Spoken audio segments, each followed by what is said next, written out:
இதே அவையில் கரூர் சம்பவம் நடந்த போது முதலமைச்சர் முதல்ல எடுத்து அறிவிக்கிறாங்க. அதுக்கப்புறம் தான் வந்து உங்களுடைய வினாக்களை நீங்க வைத்தீங்க. அப்ப அந்த சம்பவம் நடக்கிற போது அனுமதித்தீங்களே அனுமதிக்க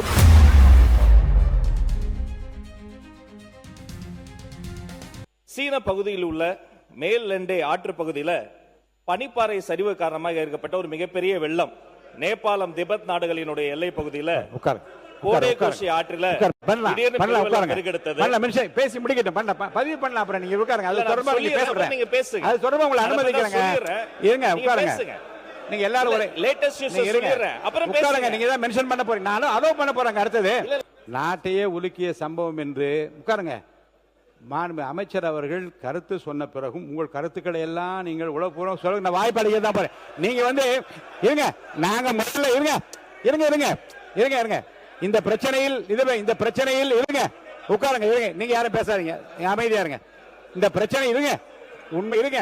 இந்த பிரச்சனையில் அனைத்து கட்சிகளும் உண்மையில் அக்கறையோடு இருக்கிறோம் என்பதை தான் காட்டுவதற்காக பேச விரும்புகிறோம். அதுல அமைச்சர் பேசின பிறகு நீங்கள் பேசினா என்ன, முன்னாடி பேசினா என்ன? இதே அவையில் கரூர் சம்பவம் நடந்த போது முதலமைச்சர் முதல்ல எடுத்து அறிவிக்கிறாங்க. அதுக்கப்புறம் தான் வந்து உங்களுடைய வினாக்களை நீங்க வைத்தீங்க. அப்ப அந்த சம்பவம் நடக்கிற போது அனுமதித்தீங்களே அனுமதிக்க முடியாது. உட்காருங்க சார். யார் முதல்ல பேசுவது என்பது அல்ல.